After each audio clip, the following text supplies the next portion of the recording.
Doug. Thank you. Well, good morning. As you've heard, my name is Scott Smith. I'm the lead for the Nutritional Biochemistry Lab, and I apologize for getting a little bit of a late start. As Denise said, if the bells do sound, we all go out, don't come back, because I'm just leaving. It's been that kind of a day. I don't know if you heard me, but I had a 6 a.m. telecom with our international partners, which at 2 minutes after 6, when they hadn't called, I realized that when I looked at the form, despite the fact that when I submitted it, it had today's date, they typed in Friday's date. So 25 minutes later, we got everybody on the phone and tried to proceed with that. So I'm 2 for 2 today. So if I don't look as calm as I typically don't, please give me a break. So again, I'm the lead for what we call the Nutritional Biochemistry Lab. What I wanted to do today is to try to give you a brief overview of our group, what we do, the kinds of work that we've got going on, and sort of where we're going. Okay. I always like to start with our logo for a couple of reasons. We put our logo on everything we can. I always like to make the point too that we are the Nutritional Biochemistry Lab. We are not the food lab. I'm not going to talk about the food. I don't have samples of the food. We don't do the food. If you go on the tour on Thursday, you get to see the food lab and talk to those folks. They do great work. Our job, in a sentence, is to determine the nutritional requirements for extended duration spaceflight. So it's our job to come up with how many calories people need today, how much protein, how much iron, how much sodium, how much zinc, how much vitamin A, vitamin E, vitamin D, and so on. And we then throw that over the fence to the foods lab, and they have the very hard job of coming up with a food system that meets those requirements, that meets all the other flight requirements as well. Okay? But our job is nutrition, okay? Which, despite the fact that they look a lot alike or sound a lot alike, they are not one and the same. So our logo here obviously again depicts the fact that we obviously need to deal with food, but that we're looking at the interaction with the human body through the space programs. Okay. Now, this is what the inside of my head looks like, and this is the way I think of the world of space nutrition, that we're dealing not only with nutritional requirements, things like energy requirements, macronutrients, micronutrients, but we also need to look at the interaction of those nutrients with the physiological systems. Okay? I'm a nutritionist by training. My PhD is in nutrition. I will tell you up front, I'm a very biased nutritionist in that I think nutrition matters. Okay? And that when you talk about nutrition, realize that every system in your body that you care about depends entirely upon nutrition.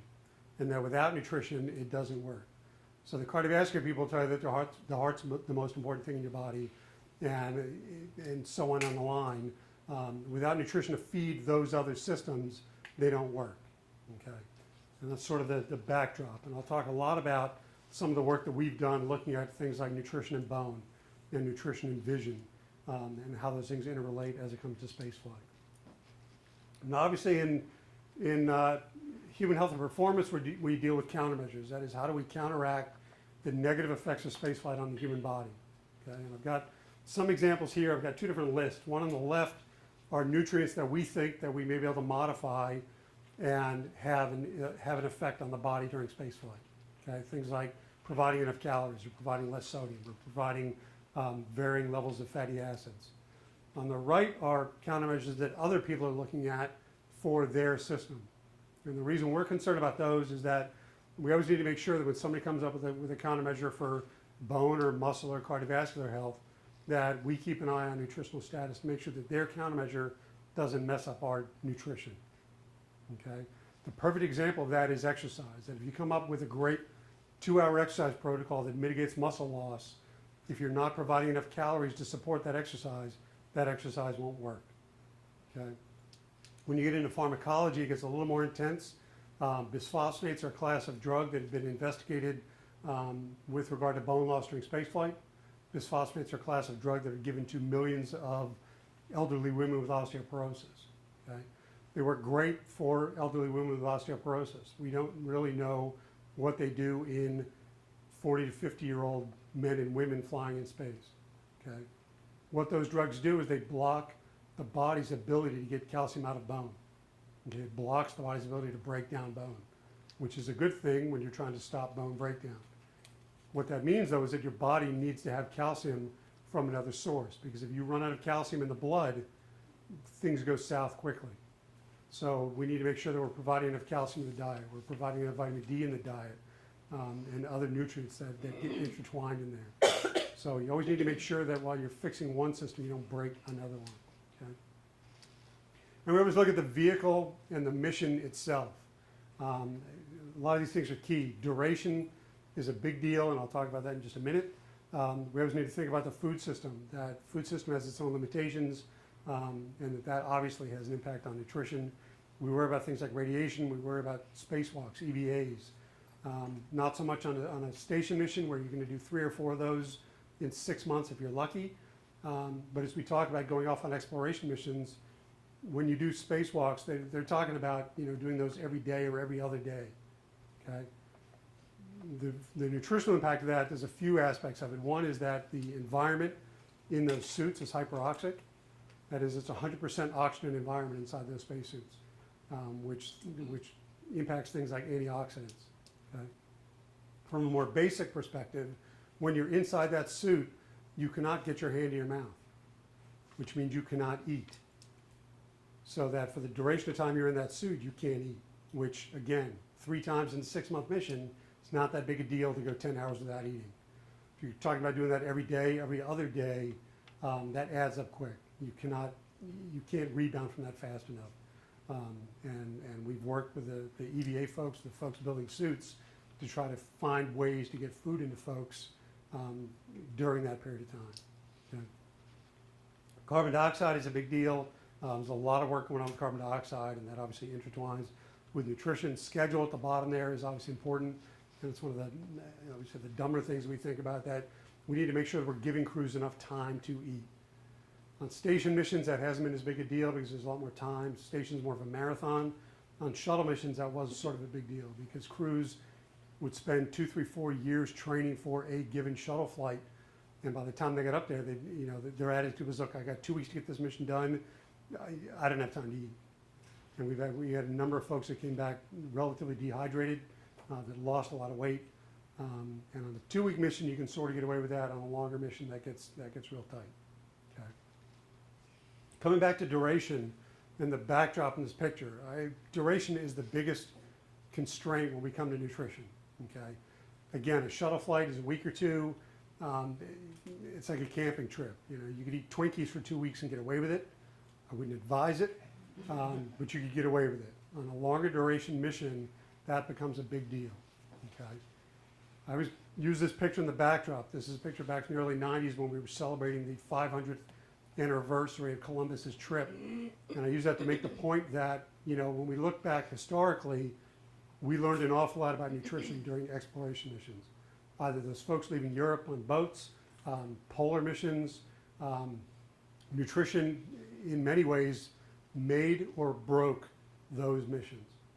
And literally there have been books written about nutrition in all of those cases. So there are books written about scurvy, which is vitamin C deficiency, which was, everybody has sort of a vague idea that scurvy was a big deal.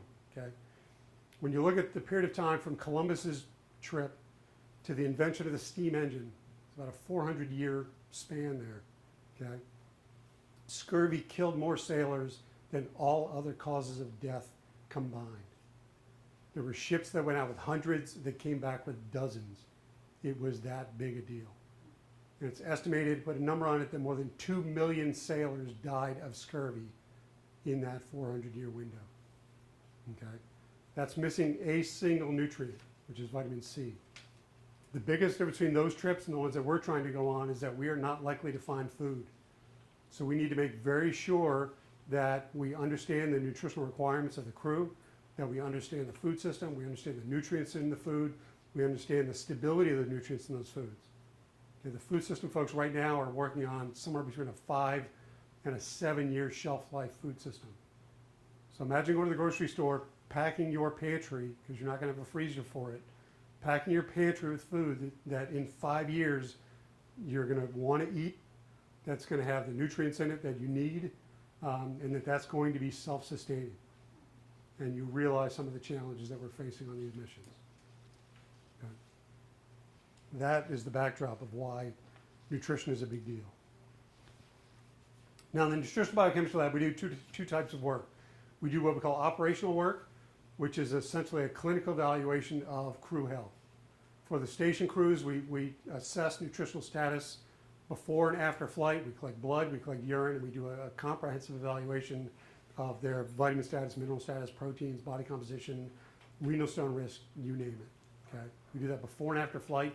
Before, we do it twice to make sure that if we do find any issues, that we can get folks up to full health before they launch. Okay? During flight, we track dietary intake. Right now, we use a food frequency questionnaire. You can see that with Peggy Whitson on the top left there. It's a food frequency questionnaire. It works reasonably well. It's a questionnaire. It's not meant to be perfect. It's meant to give us a ballpark of how well crews are eating. Okay? And I'll talk a little bit more about that in a minute. So that's the operational work. It's essentially, it's like clinical work. It's medicine. So we collect blood and urine. We generate data, and we provide this to the flight surgeon and say, look, here's data on your crew member. Okay?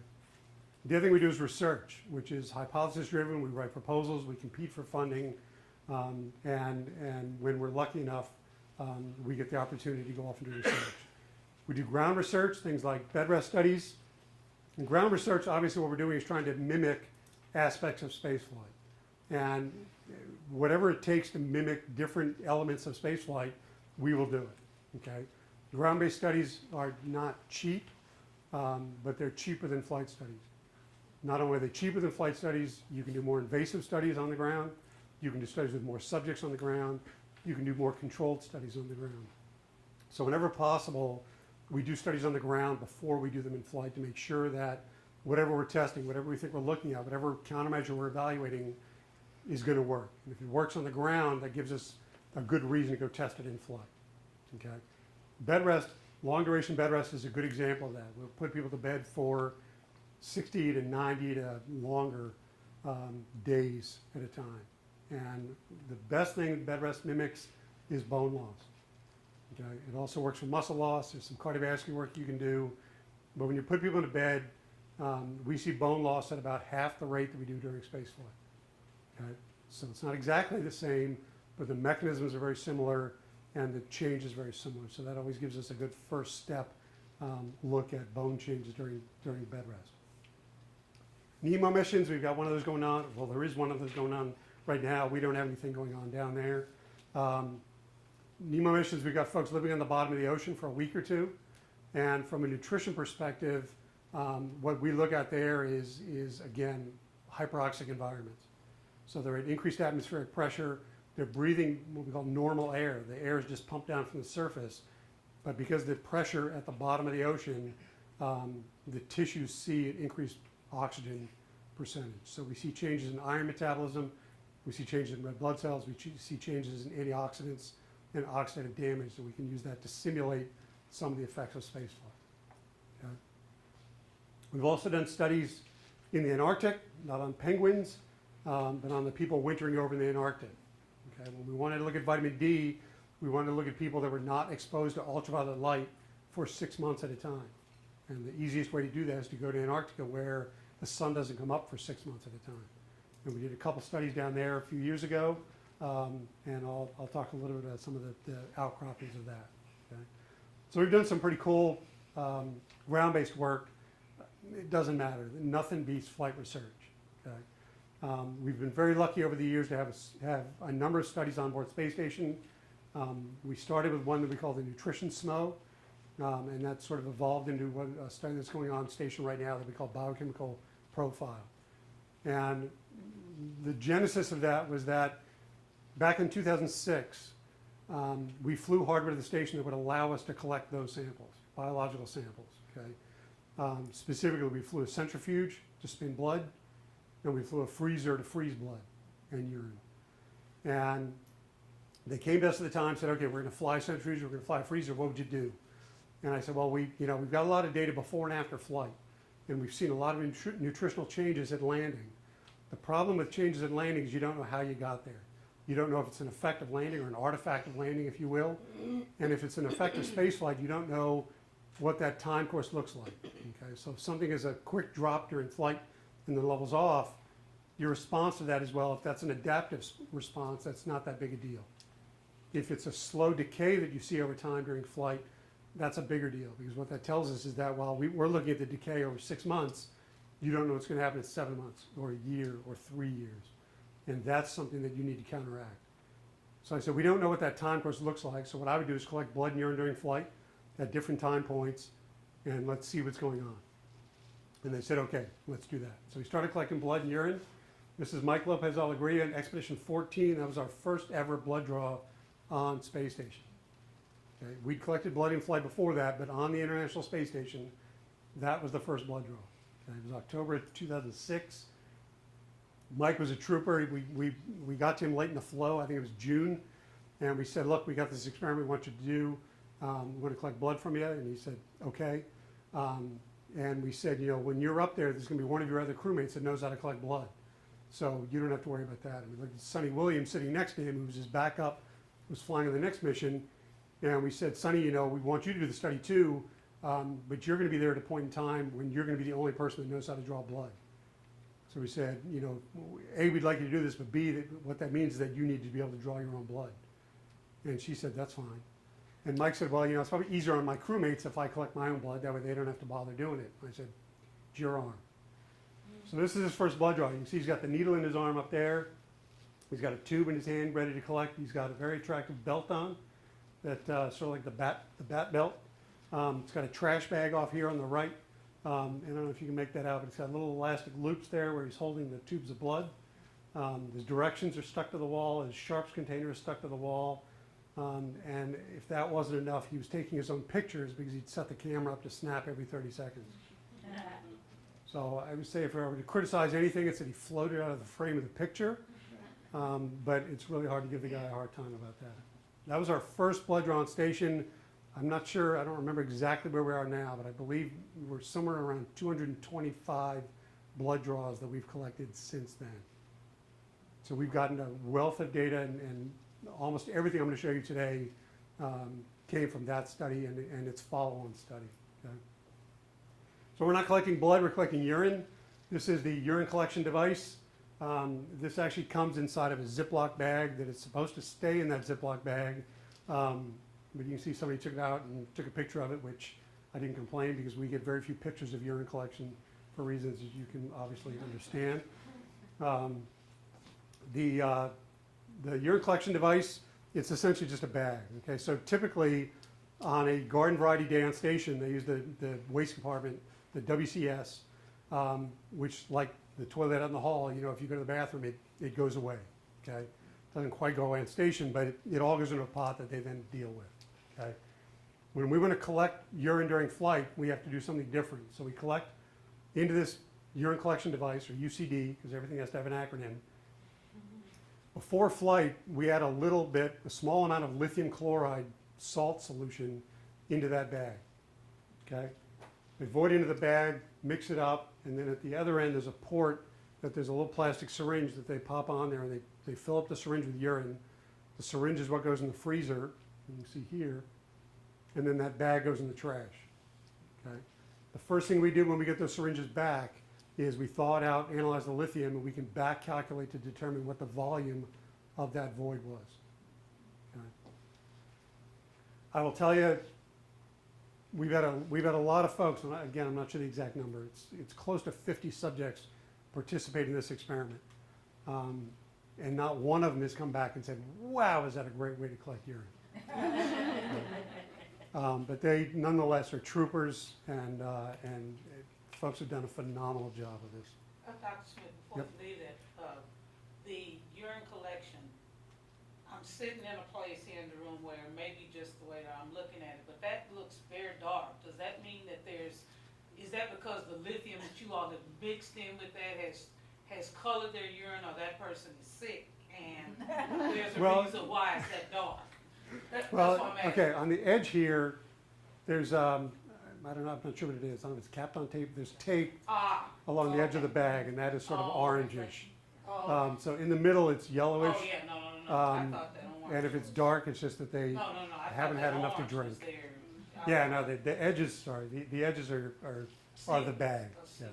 And this is the male device, which has a condom adapter on the end. There is a female device that has another device for the female, just for full disclosure. And do you collect, or as part of the experiment, Mike Lopez had to do a blood draw every day, or they do it every Oh, day? sorry, no, we collect essentially 5 times during flight. In a 6-month mission, we'll collect 5 times. So it's roughly 2 weeks, 1 month, 2 months, 4 months, 6 months. For Scott Kelly, who was our first 1-year crew member, we went out a little bit further. So we collected then again at 8, 10, and 12 months. And we've got those samples back on Earth. We haven't started analyzing them yet. And for crew members that fly on missions that get truncated, we adjust those accordingly. Dr. Smith, I have a follow-up to that. Is there a protocol for eating nutrition before they do the blood draw? In general, no. This is an observational study, as we call it, which is we're looking for whatever their normal experience is on station. We did do one study that I'll mention briefly later, where we had controlled diet periods, where we fed them a controlled diet for a couple days and then collected blood and urine. But typically, they are free-range astronauts. They can eat whatever they want. You haven't mentioned here where they And we, also do blood draws. indeed, and we're lined up to do some more intensive studies on HERA next year. We've not done any studies on HERA yet, but indeed there is work to be done there. Lots of us are frustrated by not getting data on the 1-year mission yet. So what's causing the delay in processing that information? The cause of the delay, I wouldn't call it a delay because we're still on track. Okay. Part of the problem is that science moves slower than you'd imagine, and moves slower than I'd like. The agreement with the twin study, because the 1-year mission was part of the twin study was part of the 1-year mission. Okay. The agreement among the 10 investigators that were part of the twin study was that we would wait until we got the 6-month data collection, the R plus 6-month data collection, and then we would analyze all the samples together. Okay, the 6-month post-flight data collection is scheduled for, I don't have a date yet, but it's September. So as soon as we get that R plus 6-month session, we will start analyzing those samples and start generating that data. My guess is if we collect the samples in September, we'll probably run those analyses in September, October, November. We'll probably get together with the other investigators in probably January and start pulling those answers together. The twin study has its own wrinkle in that because the data are obviously from one crew member, we can't report those data. Because if I report data from the 1-year crew member, you know who it is. So one of the other wrinkles that will slow things down, it's not the issue yet, is that the agreement was that we would meet with both Scott and Mark Kelly, show them any data we've got, and get their approval before we go off and present that. So there's a couple of extra wrinkles in that study. Okay. So you talked about station. Did that do a lot of Skylab blood and urine? The Skylab, well, yes, as I mentioned, this was our first blood draw on station. We did a lot of research. There was a lot of research done on shuttle. We did research on Mir, and going back to Skylab and even some of the earlier missions, there has also been work done. Skylab wins the prize because the Skylab crews, I mentioned that on a 6-month mission, these folks collect 5 days of urine, and meaning they collect every void in a 24-hour period, and a blood draw. Okay, we did that 5 times on a 6-month mission. Skylab collected everything. They collected all of their urine, they collected all of their feces, and then collected blood samples along the way.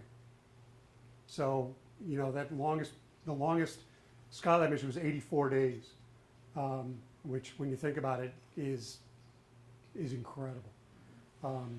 We're lucky to get 5 days. They're trying to cut us back from 5 because crew time is as tight as it is.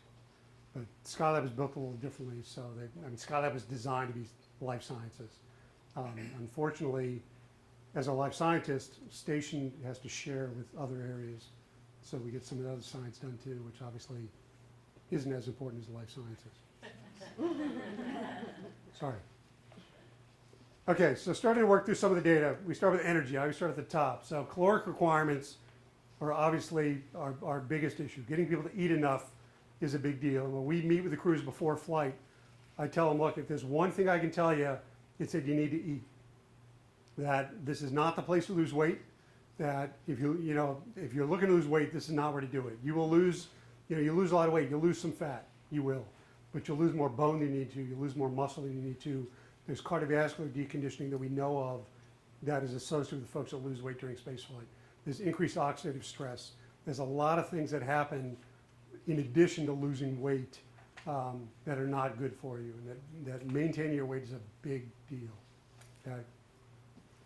Two graphs here. One at the top, this is energy intake, and this is the percent of the World Health Organization prediction for energy requirements. Okay, and what that does is it's just an equation that normalizes for each person. Okay, so in other words, everybody should be consuming 100% of their energy requirements. Okay, and this is data from Apollo, Skylab shuttle, and then different phases of station.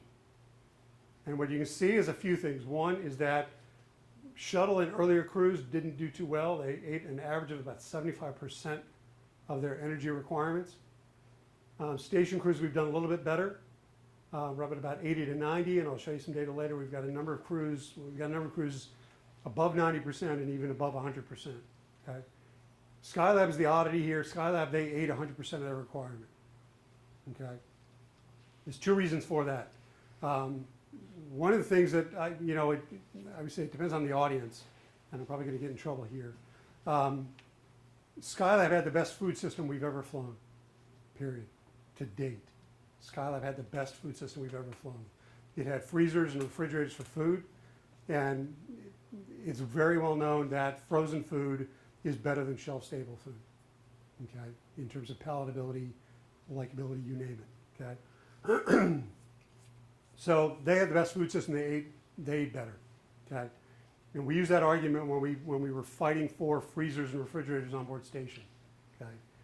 And they were fighting for those freezers and refrigerators on station before I came to NASA, back in the early 90s. And we fought for them for the longest time, up until the point that we lost the battle, which is when the habitation module went away. The freezers were supposed to be in that module, and at that point, we went back to a shelf-stable food system. Okay. The other snag with Skylab, I alluded to before. Skylab was life sciences missions. Okay, those folks were told they were life sciences missions. They did what we call balance studies, where they were tracking everything they ate and everything that they excreted to look at balance of nutrients. Okay, they had to call down every single day with what they didn't eat from the nominal menu.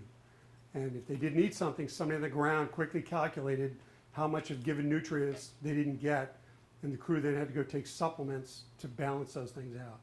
And I'm told the crew didn't like taking supplements, and they ate the food. Okay. Nonetheless, the point to be made is that it is possible to eat the number of calories that we're talking about. It's not that your stomach shrinks. It's not that you don't need the energy. You can do it. You just have to work at it. Again, I've started telling crews we don't have data to support it, but it's very plausible that the way your body senses fullness, senses satiety, is different during spaceflight. That the signals from your stomach to your brain are different because of weightlessness, that the food doesn't sit in the bottom of your stomach the way it does on Earth. And that if your stomach's telling you you're full and we're telling you you're not, you need to keep going. And you either need to eat more, one way or the other. You eat more meals, eat more snacks, eat more food. Whatever it takes, you've got to get those calories in. Okay. Now the graph at the bottom here, each of these points is a person, and this is the change in their body mass at landing. Okay, so it's the change in body mass from pre-flight. The green are shuttle crews, the red are Skylab, and the purple out here is station. And what you can see, a couple things. One is the Skylab crews were between 0 and 5% of their body mass loss, okay, even though they ate well. And the way I usually look at this is that 0 to 5% is noise. Okay, about 1% of that's going to be fluid loss, and there's a little bit of noise in there besides that. 5 to 10 is where we start to worry. 10%, more than 10% body mass loss is where we've got a clinical issue. There's something going on that we need to pay attention to. These are folks that need to meet weight requirements to fly in the first place, These are folks that do not have 10% of their body mass to give up, okay? And again, we've got some folks down here. On the plus side, we've got folks up in here, which is good. And I'll show you exactly why that's good in a bit, okay? From the beginning of station, we track dietary intake with a questionnaire, okay? It's meant to give us a ballpark of what crew members are eating. It's not meant to be, it's an operational tool, it's not a research tool. So we're not looking to get it that somebody's consuming 2,317 calories. We're trying to get it, are they at 95% of the requirements, or are they at 75% of the requirements, okay? It's a food frequency questionnaire. You do it once a week. They fill it out, comes down to the ground, and we turn it around usually within a day, if no more than 2, back to the flight surgeons with a report of, look, so-and-so's not eating enough, not drinking enough, not getting enough calcium, not getting enough potassium. There's 7 nutrients that we look at that we report back to the flight surgeons, and we'll then harangue the crew to keep an eye on, okay? If there's anything we've gotten flack on as much, almost as much perhaps, as the urine collection devices, it's this thing, okay? There's always a lot of concern that this is not perfect. And as you can imagine, what I was going to say, in a type A or A plus personality astronaut, they don't like to do things that are not perfect, okay? So we've had crew members that said, look, the questionnaire doesn't work, I don't want to do it, I can't remember what I ate yesterday, let alone 6 days ago. We've had a number of crews who took an Excel spreadsheet and typed in every single food that they ate for us. So over 6 months, we've gotten literally a typed up sheet every week of what they've eaten. And I tell them, look, you want to do that, that's fine. Doesn't, you know, I couldn't ask you to do that because the time hit would kill us. But if you want to do that, that's fine. And crew said, look, it's seamless. I'm sitting there eating lunch, I pull the laptop over, I type it in, I'm done, I'm still eating lunch. And it's transparent. Is this USOS crew or? Everything I'm going to talk about is USOS crew only, yeah. So we launched off of that a few years ago to the idea of coming up with an easier way to track dietary intake during flight. And what we did was we came up with an iPad app, okay? Everything has to have an acronym, so this is the ISS FIT, the Food Intake Tracker. These are still demo shots, so this is the opening screen. We put our logo on it because we put our logo on everything. You click on your picture, you come over here. When you start over here, this page will be blank, okay? And what happens is you populate it, you see the foods rolling here, okay? There's a number of ways to enter foods. You can click on this button, it takes you to a list that you can scroll down and pick the foods. You can also use that list of plans so that if you want to look for higher energy foods or lower sodium foods or higher carbohydrate foods, whatever, you can use that list on that next page to do that, okay? It's an iPad, so you can talk to it and it'll save a voice file that it'll come down to the ground to us that we can then listen to it and add that in so we track your intake accurately. It's got a camera so we can take a picture of the food, same thing. Picture comes down to the ground, we interpolate it and get a complete picture of what they're eating. It's also got a barcode scanner, so it'll scan the barcode for items that have barcodes on them, okay? And it's got a search tool, so when you click on that, a little screen comes up and you can start typing in a couple letters and it will populate with a list of things that have those letters in them and you can select from there, okay? So when you select foods, they show up here. For each food item, you can see the energy content, the sodium content, and the fluid content. And with a swipe of your finger, you can also see the protein, carb, and fat content, okay? At the bottom, it gives you a running total of your calories for the day, your sodium for the day, and your fluid for the day. And these are based on your individual requirements. And so the calories and fluid, because we're worried about you not getting enough, they start red, and then the bar will change to yellow, and then it'll change to green. Sodium, we're worried about you getting too much, so it starts at green, and as you add things in, it'll start to go to yellow, and then it'll go to red. Okay? If you swipe your finger at the bottom, you get a daily total down here of protein, carb, and fat intake, expressed a few different ways. So there's grams of each, there's percentage of calories for each, and then there's a little bar over here, and this is an old picture, sorry. There's a little bar over here that shows grams of protein per kilogram body weight, okay? So literally real time, they can track how they're doing. So at lunchtime, they see they've already shot their sodium intake. Hopefully they'll choose a little more wisely at dinner. or if at lunchtime they realize that they haven't had near enough calories, that will drive them to consume a little more at dinner, or maybe have a couple snacks, you name it. Okay. The app, I don't remember the exact timeline, but as with most things, the timeline of this has been killing us. I want to say it was late 2012 when we first said out loud, let's see if we can develop an app to track intake during flight. Okay. We competed for this, we got money, and we did this through the open innovation process. So the app was actually developed through crowdsourcing. We worked with a place called Topcoder, which is an organization, I believe, up in Virginia, that they advertise they have, at this point, over 1 million programmers as part of their cadre. And what they did is they competed like 12 or 15 different aspects of the app development. And they would compete it. So for instance, the one that I understood was they had a concept of how this thing would work and what it should do. They put out a contest for people to come up with screen images for how this could look. They put it out there, I think, on a Friday. I think a week later, the folks at Topcoder had gone through all the entries and cut it down to, I think, 8. And we then went through the 8 and picked the one that we liked the most. We actually liked pieces of another one. So we said, well, we really like this one, but we like the way that's laid out on the other one. And they said, okay, well, the winner's going to get $1,200. And the person who came in second, we'll give them a couple $100 because we're going to steal pieces of theirs. To give you an idea of the scope, those numbers are ridiculous. Not to mention the fact that it was done in a week. Okay? I don't remember when we first stepped forward with the app and said, okay, we're ready to try to integrate this thing. And I'll spare you all that because I'll probably start to whine or start to cry or both. But we right now, the ones and zeros for this are on board station. Okay, it was uplinked, I believe, earlier this month. It was part of the service pack that went up the end of last month. Okay, what we're waiting on right now is for this to go on Kate Rubin's task list to go into the iPad and actually click the button to load the app onto the iPads on station. Okay. We were hoping that was going to be last week's task list, and it wasn't. Now we're hoping it's going to be on this week's task list, and right now I would tell you, I'll say it's 50-50. Because the number of checks and balances and people that have weighed in on this thing from beginning to end have just been phenomenal.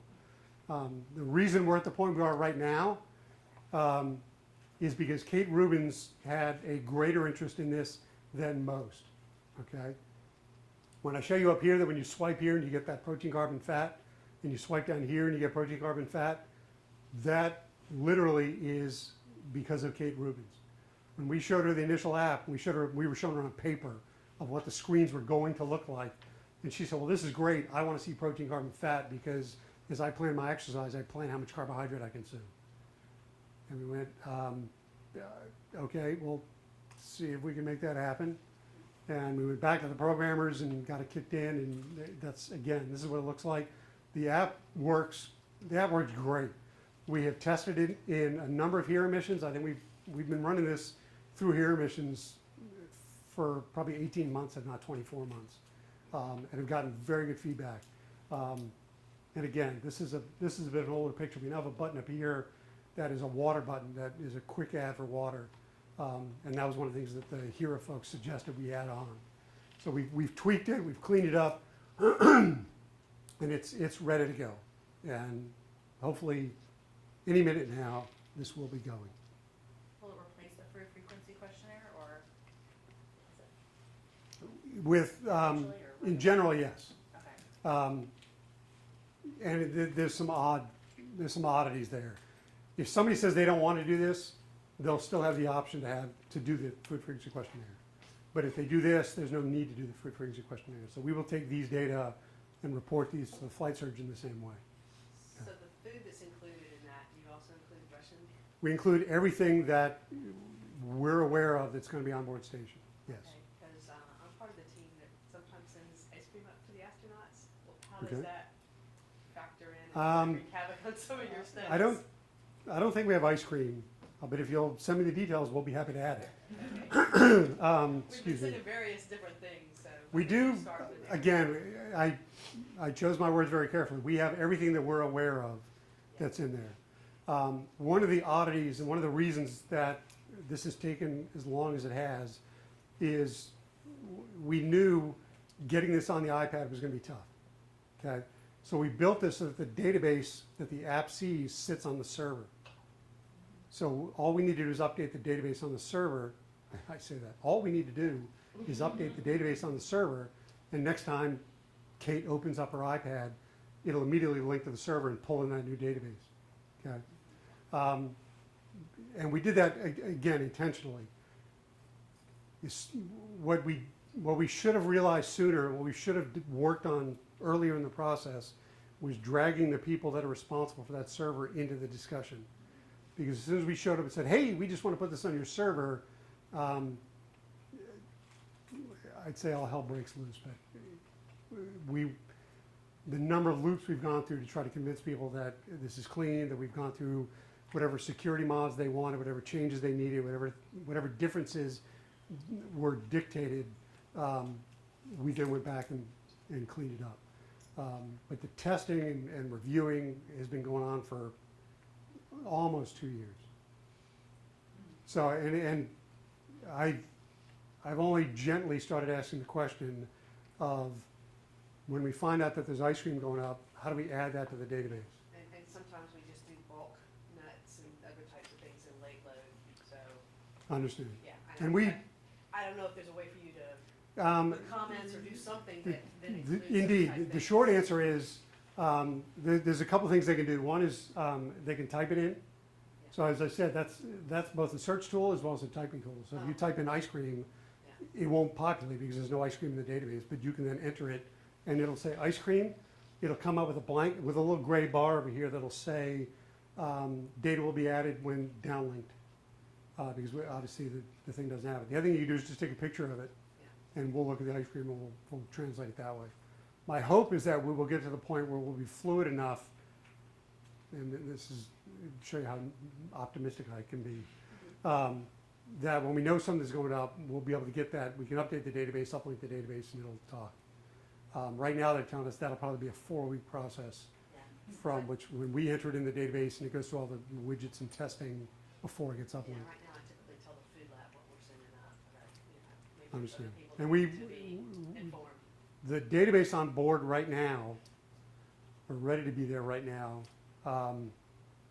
we've already got an update to that, because there's a unique container going up on the next 2 cargo vehicles that we got that information late. So we've got that in a database, but given where we were in the flow, we've not been able to crank that in.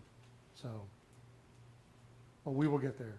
Do you have any plans to release it to the public, this database and tool app? Well, the database that we use is obviously unique to the space food. So we could give you that database, but it's not going to do you any good because you can't eat those foods. You can eat similar foods, but it's so limited that it wouldn't help you.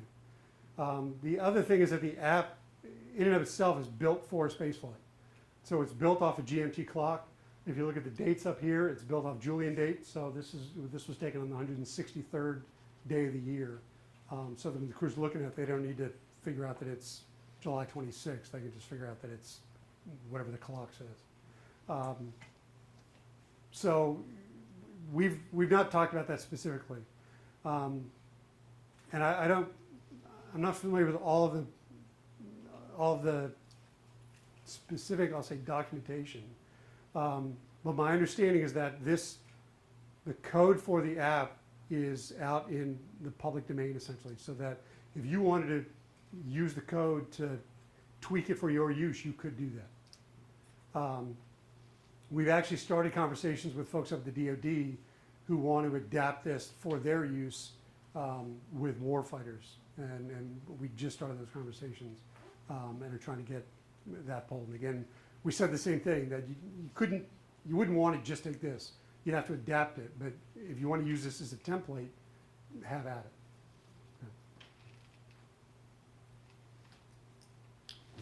So shifting into some of the nutrients, protein is one of the ones that we often get concerned about crew members consuming too much protein. Okay, we're worried about crew members not consuming enough protein as well. But what happens is we've had a lot of crew members who are very enthusiastic about exercise, and the mantra with people that exercise tends to be that if I want to build muscle, I need to eat muscle. And we've had people take things like protein drinks and protein bars and protein whatevers in their personal stash. Okay, and what we've seen is folks that are consuming a lot of protein.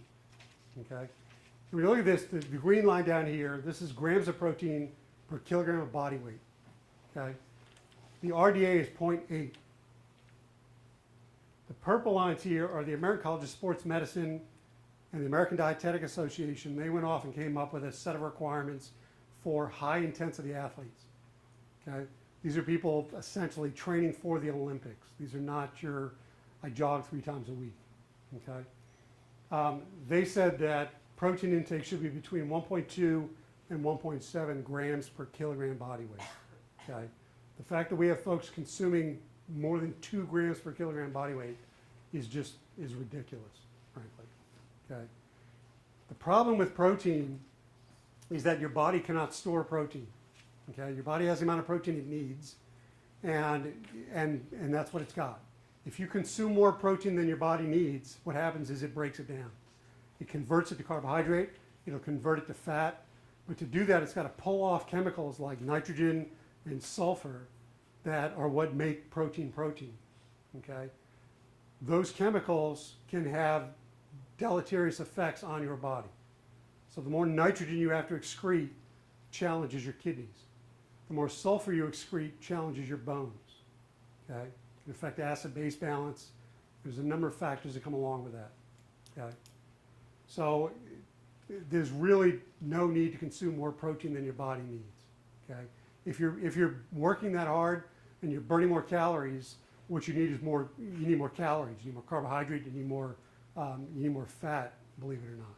Okay, but you don't need more protein. So we've started. This is one of the charts when we brief crews before flight. We've started talking them down from taking these things.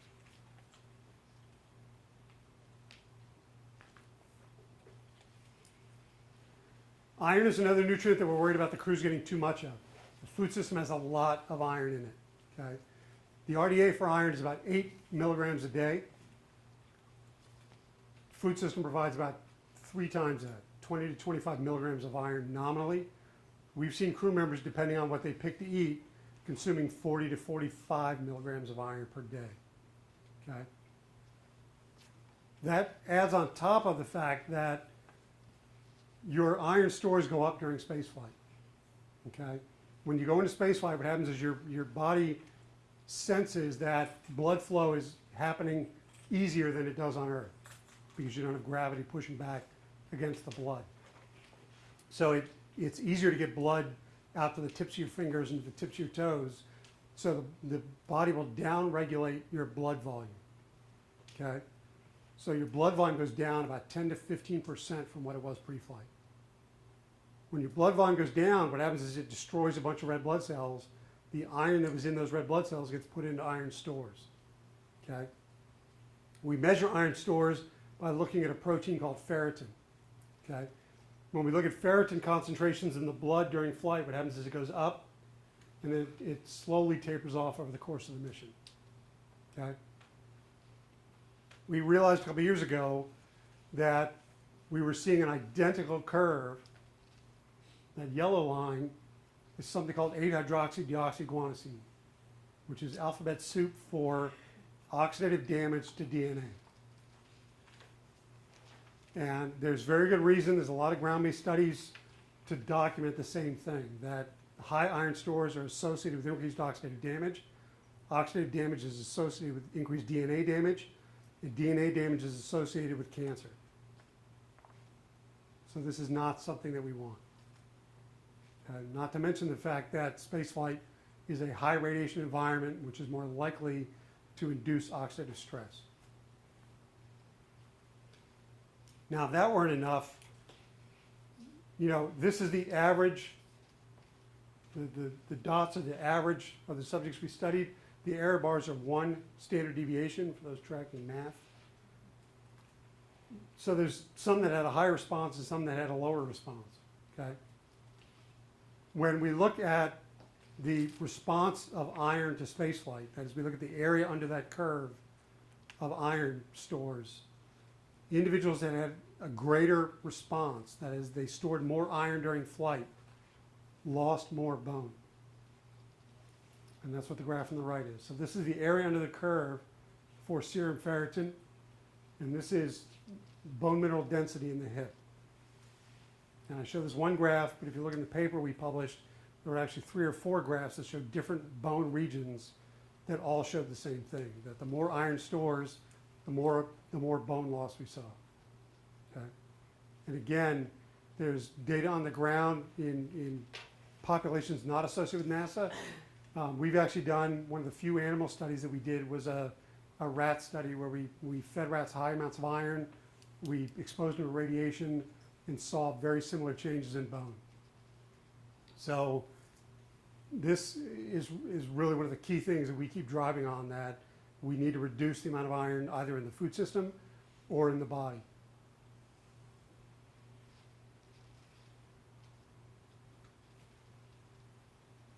Vitamin D is a bit of a unique case as well. So this is a bit of an older graph. Okay, so this graph's from around 2005. Each of the dots is a person, the line is the average.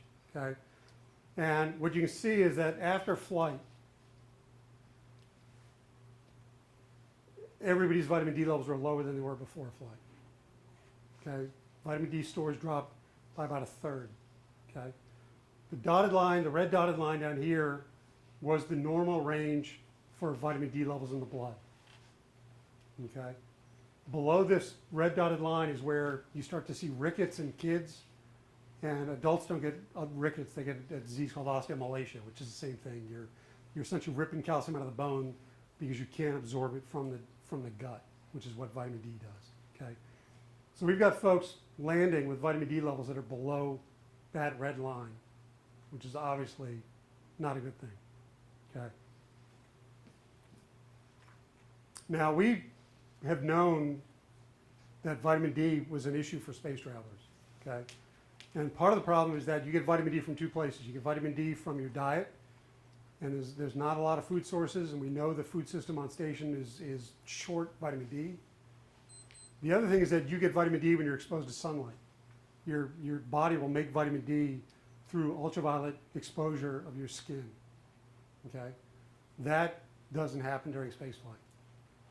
So when we started flying station crews, we started flying vitamin D, and we put vitamin D supplements in every U.S. food container that we fly. Okay, and we were flying 400 international unit vitamin D supplements. So these crews all had vitamin D supplements available to them. And I choose those words carefully because I'm willing to bet you that this crew member down here didn't take those supplements. Now, as I mentioned, this graph is from 2005. And you may not remember, but in the mid-2000s, there was a tremendous explosion of interest in vitamin D.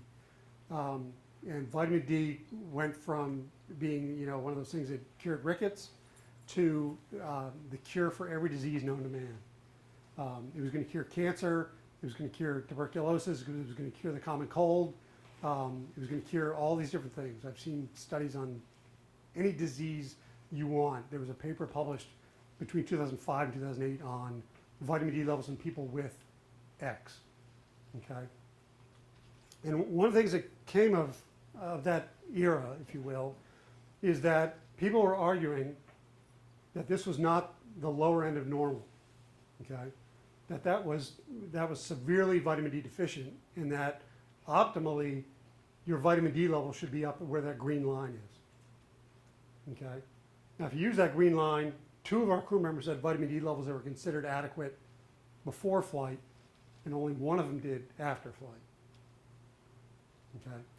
Now, very briefly, because I'm already running long, I can tell. Before you go on, Yep.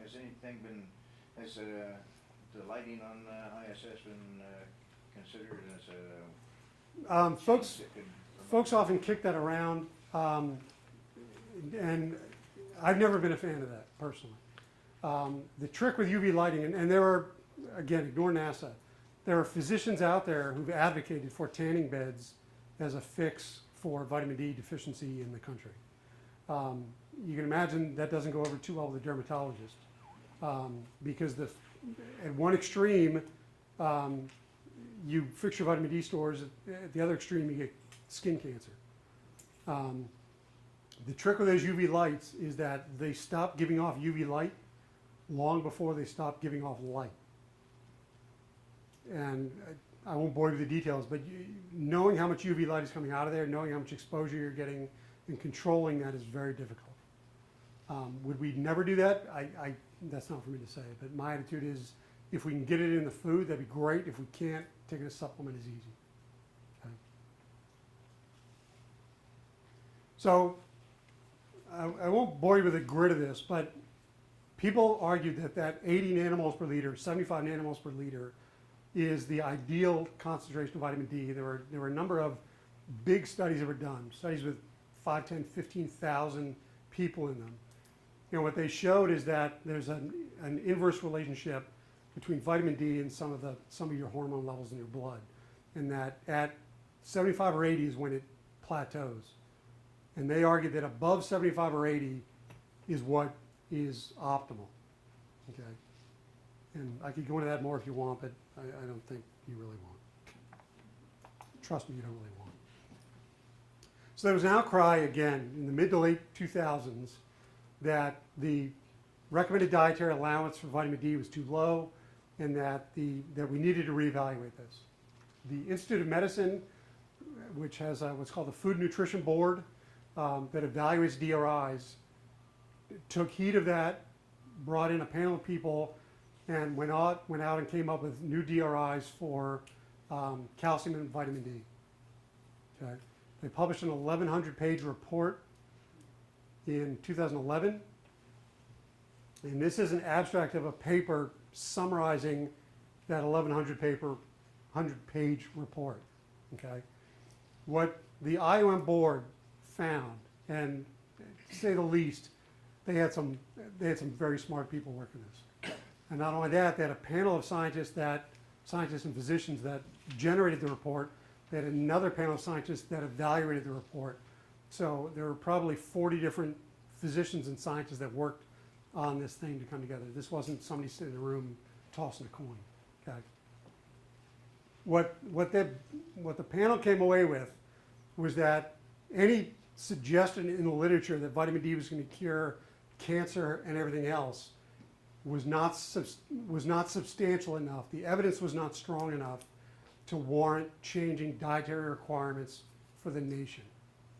They didn't say they were wrong. They just said that the evidence supporting it was not strong enough to warrant changing the dietary requirements, and that, again, it was inadequate, inconsistent, or insufficient. So they set the dietary requirement to maximize bone health. Okay. They increased the RDA 50%. It used to be 400 IUs a day. They made it 600 IUs a day. And they maintained that corresponded to a blood level of 50 nanomoles per liter. So you remember that red line is at 25, the green line is at 80. They're a little bit below that. And that's for individuals age 1 to 70. And then for individuals over than 70, they said that the RDA should be 800 international units. Okay? And that the upper limit per day should be no more, you should consume no more than 4,000 international units of vitamin D per day. And that's associated with a blood level of about 125 nanomoles per liter. Okay? So Dr. Smith, so someone who's not consuming vitamin D in tablet form or whatever, I like playing out in the sun. How long do I have to stay out in the sun or come in to get whatever it is that you're recommending? 10 to 15 minutes of sunlight exposure once or twice a week is fine. And there is that fine line, and that's one of the things that, one of the reasons that people maintain we're seeing lower vitamin D than we used to is that there's been a very aggressive campaign about sunscreen. And the people have gotten so excited about sunscreen that they put the sunscreen on before they go out and they never get any sun. So sort of the mantra is wait a few minutes before you put the sunscreen on when you get out in the sun, so you do get some of the beneficial effects, but you still need sunscreen because if you go too long, you will get burned, you will increase your risk of skin cancer. Okay. Now, this came out in 2011. In 2006, when we first looked at that data that I showed you a moment ago, we made the recommendation that crew members double the amount of vitamin D we were telling them to take. Okay, so we'd been providing 400 international unit supplements. We simply started telling them to take 2. Okay. When we did that, this again was around the same time. It was 2006 when we started collecting blood during flight, and what we found is that by doing that, we had people maintain their vitamin D levels during flight, which is exactly what we wanted. Okay. Now you can see I've got the line drawn at 50 at the bottom and 125 at the top. And not to get into it too deep, but the people that were screaming that the IOM needed to go off and reevaluate the RDA were not very happy with the IOM only increasing the requirement to 600 IUs a day. Okay. And they still maintain that intakes much higher than that are safe and that we really need more. These data document that in people that are getting 0 ultraviolet light, consuming 800 IUs a day supplements and probably getting another 200 to 300 IUs from the diet, that maintains vitamin D levels at that green line. So that you don't need to take huge amounts of vitamin D. Okay. 0 meaning that even in the cupola we don't get enough UV transmitted to... Unless, that's correct. I'm almost positive, unless those windows are quartz, which I don't think they will, the windows block UV light. And as a side note, I don't think we do on station. I know on the Mir, there was one window that was quartz that allowed UV light through. And Shannon Lucid tells the story in public, so I can repeat it, that the window didn't always face the sun, but when it occasionally did, that they always made a big deal out of it. And that with her flight surgeon's permission, she put on her sunglasses and spent about 10 seconds in front of that window with the shade off. And she said she got the worst sunburn of her life.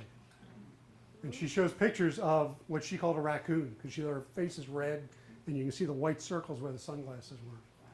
So, the atmosphere may be thin, but it blocks a whole lot of UV light. And that's why we protect the crews outside of it. Now, that upper limit of vitamin D is important. And, you always need to be careful with nutrition, nutrients in general, because deficiency is typically, if not always, bad. But excess is typically, if not always, bad. Okay, you got to be at the sweet spot in the front. And people often confuse the fact that you can buy vitamins at Kroger with the fact that if you take too much, that they can have deleterious effects. Okay. What the IOM committee based their upper recommendations on were several studies. 2 of them are pictured here. But what these show is that there's what's called a reverse J-shaped mortality curve. Okay. Again, these are studies on thousands of people. This one over here is 15,000 people. And what they show when they look at all-cause mortality, this is epidemiology, that at very low levels of vitamin D, there's an increase in mortality. Okay, which makes sense. As your vitamin D levels go up, that comes down. At some point, that reverses. And what that means is that at some point, high levels of vitamin D are also associated with increased mortality. And that break point is at about 125 nanomoles per liter of vitamin D. And that's why they said you shouldn't get more than 4,000 a day. You shouldn't have a blood level of more than 125 nanomoles per liter. Okay. Now, again, with the media announcing that vitamin D was going to cure cancer, there was a tremendous interest in vitamin D, and clinically, again, in that same period of time, there were physicians that took the approach of, you know, look, I've got an elderly woman with osteoporosis and a vitamin D of 3. I need to fix this problem. And what they gave was very high doses of vitamin D. Okay? And the approach was they were giving 50,000 international units per week, once a week for a month, and then once a month after that. Okay? And what I would ask, if they evaluated that, the response I got back was that vitamin D levels came up. And no doubt. For a while, that approach was adopted by, I'll say, lots of folks. But did it abate or change the osteoporosis? In the 70-year-old woman with a vitamin D of 3, it probably helped. Because the vitamin D3 is making that osteoporosis worse. Okay. Is it going to cure osteoporosis? Probably not. But it's sort of like spaceflight. It's sort of like, that's a good point. It's sort of like spaceflight. Vitamin D, we don't want vitamin D deficiency because vitamin D deficiency will exacerbate bone loss. Giving vitamin D during spaceflight, all we're trying to do is to prevent vitamin D deficiency. I never imagined that by giving vitamin D or by providing vitamin D supplements that was going to mitigate the bone loss that we see in flight. Okay. So we did a study several years ago looking at different approaches to vitamin D supplementation. Okay. We gave 2,000 IUs a day. We gave 10,000 IUs once a week. And we gave this 50,000 IUs once a week for a month, and then once a month after that. And when we looked at urinary calcium, what we saw was that people on this highest dose had elevated urinary calcium more often than people that took a daily dose. Okay? That is one of the concerns with high levels of vitamin D, is that you absorb more calcium, you know, the more calcium. What happens when you have too much calcium is it can deposit in places you don't want it, either in your blood vessels or in kidney stones. And again, that's not something that you want. Okay. So we strongly advocated against using this approach. And I'll leave it at that. And you ended up with an 800 for ISS now? Is that right? We ended up with 800 indeed. And there's a long story that I won't go into as to why we did this study with 2,000. The 800 on ISS was because we were providing 400 pills, 400 IU pills. We told them to take 2. Could we have stopped flying 400 and flown 1,000? Yeah, we could have. Would that have made a difference? No, it wouldn't have. And we've got data from studies we did in Antarctica where we looked at 400 IUs, 1,000 IUs, and 2,000 IUs a day. And the 1,000 IU and 2,000 IU, there was no difference. And at the end of the winter, there was no difference between those 3 groups. So providing more vitamin D does not necessarily, doesn't help you any. Okay, for us though, like I think I take 1,000 a pill. So are you saying 1 is enough a day, or Yes. is it better to take 2? The most of the ones you find in the grocery store, a lot of the ones you can find in the grocery store are 1,000 or 2,000. If you look at like a multivitamin, it's going to be 800 because they typically provide 100% of the RDA. I would tell you any of those are fine. And that taking 2,000 a day is not twice as good as taking 1,000. They both work. But it won't be detrimental.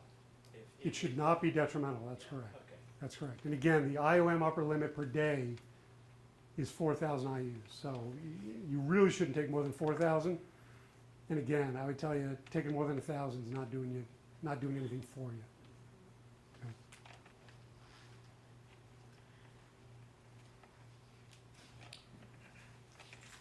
So when we talk about urine, urine obviously is a big deal on station. And this is the UPA, the urine processor assembly, and this is the device that they use to convert urine into drinking water. Okay. It's an evaporative process, and what happens roughly when they started using this was you pump in about 250 liters of urine, you boil off about 210 liters of water, and you're left with 40 liters of God knows what. They call it brine. They call it brine. I call it God knows what. What happens is there's a 40-liter tank here that we call the RIFTA, the recycle filter tank assembly, that after you put in those 250 liters, you pull this tank out, essentially throw it away, and then put an empty one in, and you start again. Okay? This, you know, when you talk to folks about going to Mars or going somewhere beyond Earth, recycling water is a must. Okay? We simply cannot send enough water. So if we can't recycle water very efficiently, we are likely not going. It's that simple. Okay. To celebrate the first day that the crew is allowed to drink the water that they had made from their own urine, they threw a party in MCC. You can see the crew up there. I don't know if you can make that happen. They got drink bags in their hand, and this was a big deal. Okay. They'd actually run this system for I think several months before they let the crew drink that water because they brought samples home, they tested it, they made sure it was safe, everything was good. And the crew said all along that the water tastes great. Okay. This all worked fine for a couple of months. At some point, the pressure in the system went up. They shut it down. They tinkered with it on orbit. They couldn't fix it. Took it apart, brought it home, and what they found when they took it apart is what we lovingly call pea brittle. And that, when they analyzed it, they found was calcium sulfate. Okay. The calcium obviously is coming from the crew.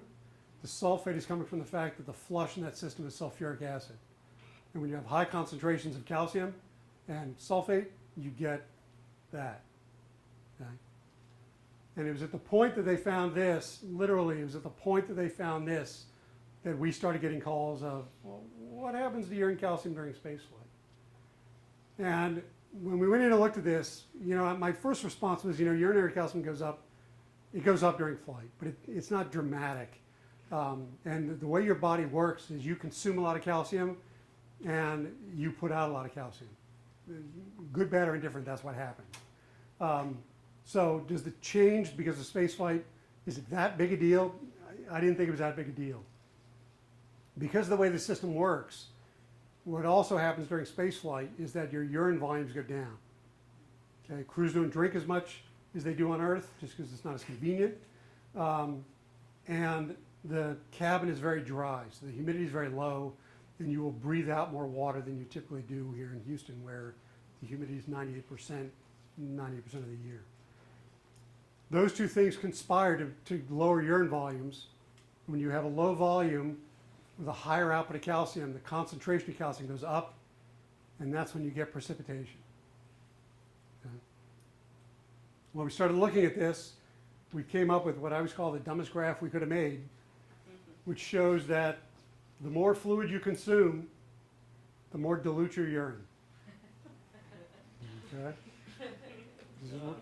This is rocket science. What we started doing, what we realized, above this green line is where we expect precipitation. Okay? What we realized that the blue line and up, that above about 32 mils per kilogram of fluid intake, none of those urine calcium concentrations were near that green line. So we took this data to the program and said, look, if we just push fluid intake, you could reasonably collect 75% of the water, which was down from 85 or 90% where they started, and have essentially zero risk. And the program bought into that, and the agreement was that we would continue to educate the crews on fluid intake, we would monitor fluid intake, and then we would monitor the urine data to make sure that the data we were seeing over time wasn't changing. Okay. One of the key points we make with the crew is that, look, you need to drink enough on orbit because you don't want the UPA to break on your watch. A, because you'll have to spend time trying to fix it. B, if you can't fix it, people are going to be very sad with you because it broke, and now they've got to spend probably tens of millions of dollars to try to get the thing home and to get a new one launched. And to get you water. And to get you water. But also, the chemistry that caused this gunk to form is the same chemistry that causes kidney stones. And you really don't want to have a kidney stone on orbit for the simple reason that you didn't drink enough. Because at that point, they will bring you and two of your friends home, because that is a early abort scenario. So drink your water.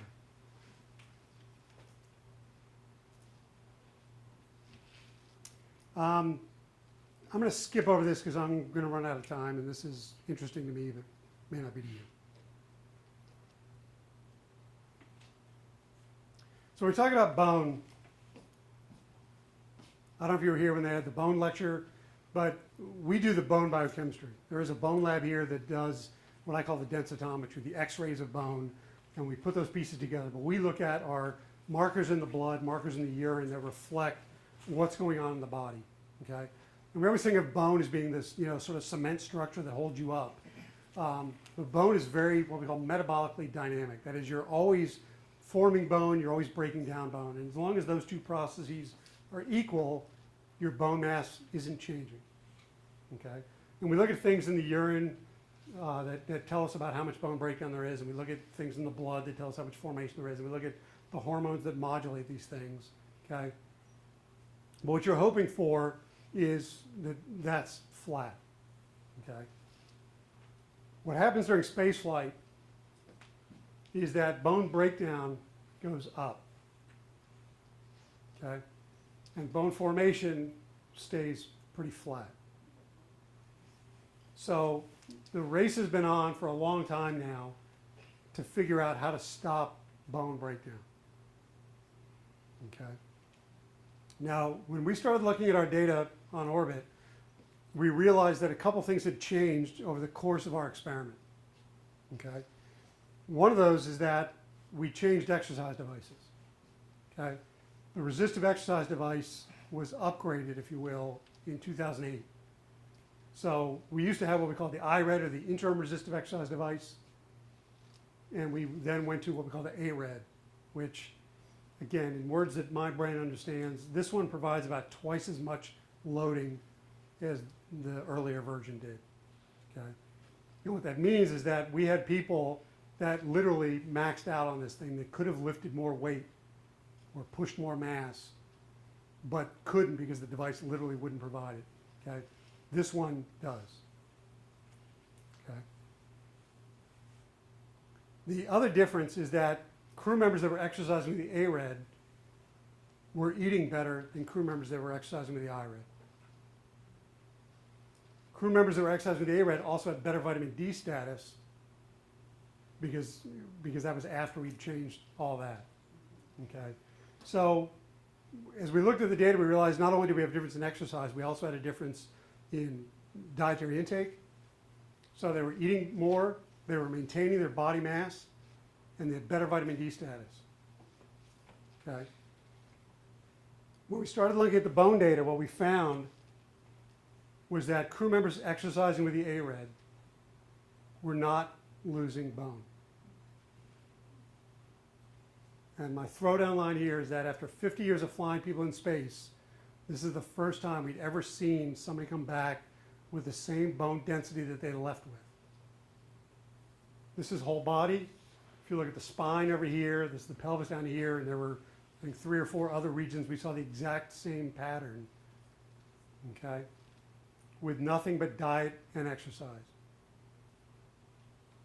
Compared to the IRED, compared to the mirror, where on the mirror they had no resistive exercise device at all, okay. Now, there's been some healthy debate about this. In the interest of time, I'll go into that, but again, the point I would make is that it can be done.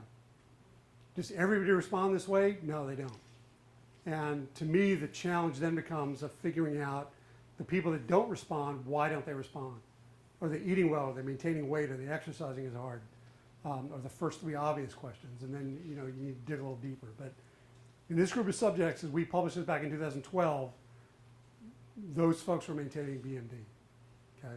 And this is bone mineral density, not bone mass. Okay? But this, as you look at the X-ray, it essentially measures the density of that bone. Okay. Was ARED designed to specifically address bone loss Yeah, indeed. Okay. And actually, the IRED was as well.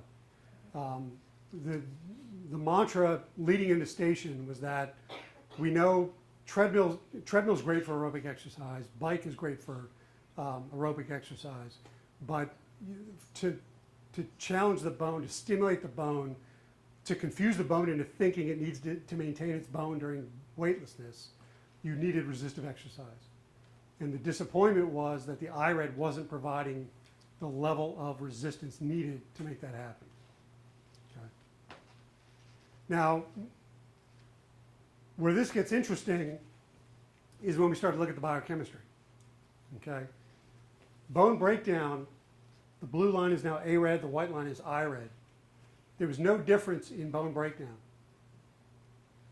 What happened is the ARED increased bone formation. So again, when you go back to that, the caveman diagram, bone breakdown is up during flight. We haven't brought that down. What we've done is we've brought bone formation up. So you're essentially turning bone over at a faster rate. You're breaking it down faster, but you're building it faster. The concern and the question that comes out of that is whether or not you're changing the architecture, and whether or not that bone you're remodeling is the term that we use, whether or not that bone is as strong as it was when you left. Okay? Now, again, we've squabbled over this. The error bars are large. The number of subjects is small. We fall back on bed rest. Okay? Our colleague Linda Shackelford did a study back in the late 90s, early 2000s, where she put people to bed for 17 weeks, and one group exercised heavily. Okay? To quote Linda, she worked the fool out of those people. Okay? When we look at bone breakdown, the control group's in red, the exercise group is in green. There's no difference in bone breakdown. What you see is a drastic increase in bone formation. So, again, bed rest is a very good model for what happens during spaceflight. And you can do more controlled studies with more subjects, so the error bars are smaller, but we're seeing the same thing. Okay. Parathyroid hormone, just very briefly, is one of the hormones that regulates calcium metabolism. What we see during untreated bed rest is that PTH goes down. With resistive exercise, it goes up. And we see the exact same graph in flight. With the IRED, it goes down. And with resistive exercise, it goes up. So we are seeing changes in bone metabolism that are affected by this resistive exercise. Now again, we still have work to do with regard to strength and fracture risk and understanding those things. The exercise people maintain that we could do the exercise differently to maximize that. And from a diet perspective, we argue there's a number of things that can be done from a dietary perspective that would help mitigate bone loss as well. Okay?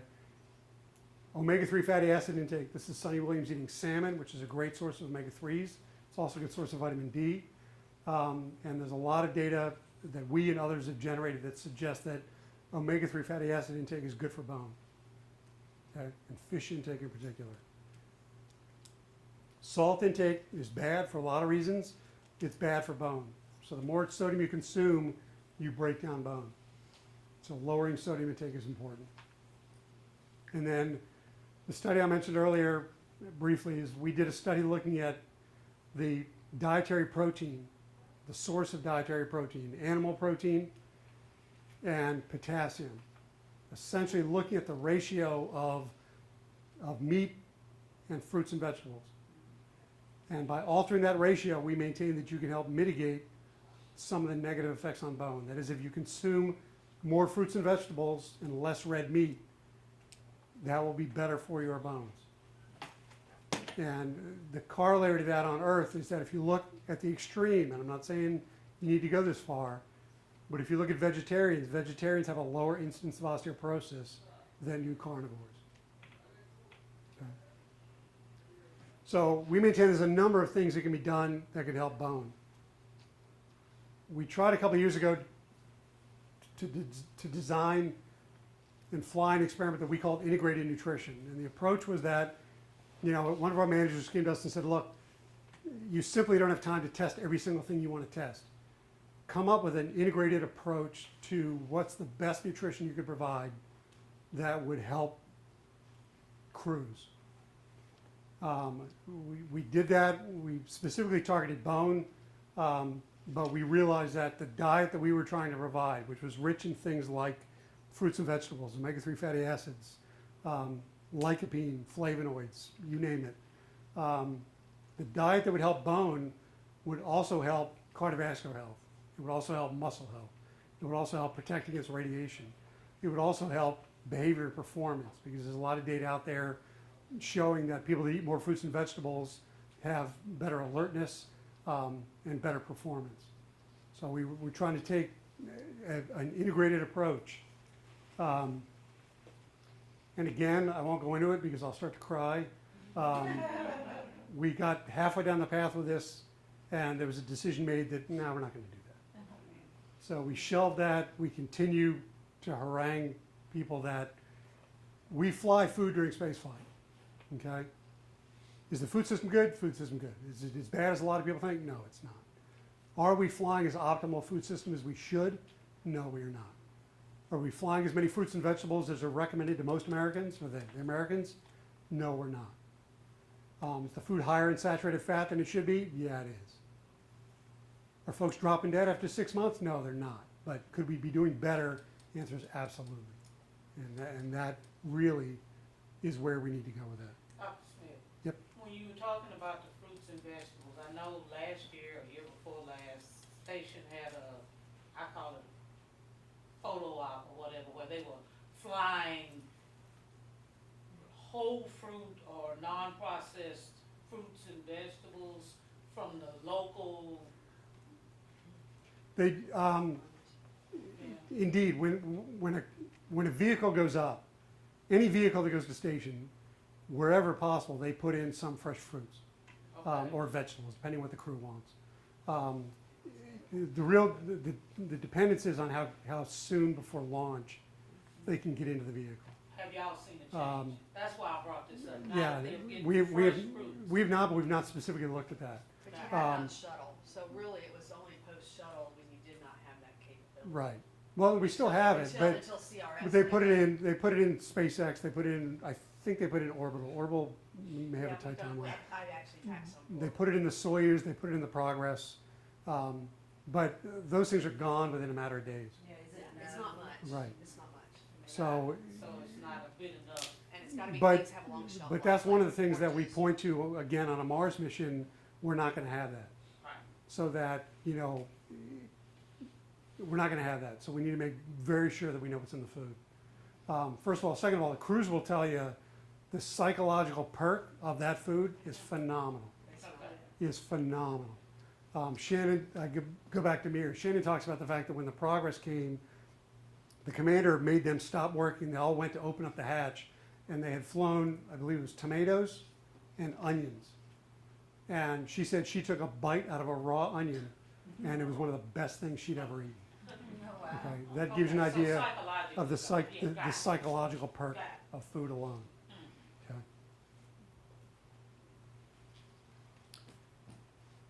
Shifting gears into VIP and vision issues. I assume you all have heard about this. VIP, which is vision impairment, intracranial pressure.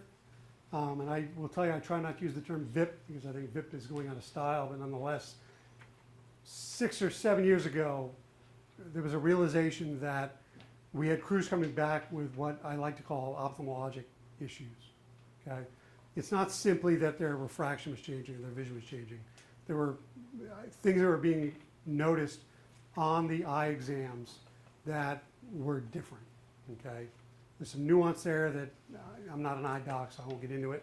But it's not simply vision changes, but when I lapse into it and I call it vision, please forgive me. There are a lot of things that folks maintain are responsible for this. The predominant theory, and the reason we named it VIP, is that it was all related to intracranial pressure. That is pressure inside the head. That when you fly in space, there's a fluid shift, there's an increased pressure in the head. That pressure impinges on the optic nerve, it impinges on the eye, and that causes these changes. Okay? So that had to be what it is because that's what we named it. And that this intracranial pressure was a result of potentially lots of things. Fluid shifts, again, weightlessness, fluid goes up in your head. Carbon dioxide is one because the CO2 levels on station are very high. They're about 10 times what they are here on Earth. And we know that carbon dioxide exposure on Earth will lead to increased blood flow into your head. Okay? Exercise, one of the things that keeps getting kicked around is that these vision issues seem to have jumped up right after the ARED flu. So our ARED device, which may fix bone, when you lift weights and you compress all those muscles, you squeeze all your blood vessels, which again pushes blood up in your head, increases intracranial pressure. And then dietary sodium was one that was kicked around, that when you consume high sodium diets, it might increase your blood volume, which might increase the pressure in your head. Okay? Everything came back to an increased pressure in your head. Okay? When this came up, we said to the docs, look, we've collected a lot of blood and urine samples on orbit. Tell us who had vision issues, and we'll see if we have any data that can help. One of the things that we had looked at was a biochemical pathway that we call one-carbon metabolism. Okay?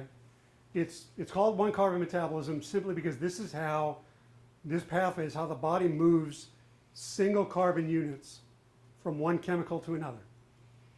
Okay?